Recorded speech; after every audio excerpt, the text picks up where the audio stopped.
ఎందుకో ఏడుస్తుంది మా శ్రీలక్ష్మి. అర్థం కాలే నాకు ఎందుకు ఏడుస్తుంది అనేది. చూడండి ఎందుకు ఏడుస్తుందో ఏమో. అటు ఇటు తారాడుతుంది, అటు ఇటు చూస్తుంది, ఏడుస్తూ ఉంది.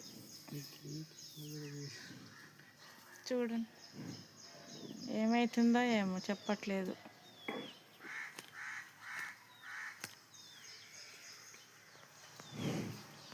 ఎందుకు ఏడుస్తుందో నోరున్నోళ్ళమైతే మనం చెప్పగలుగుతాం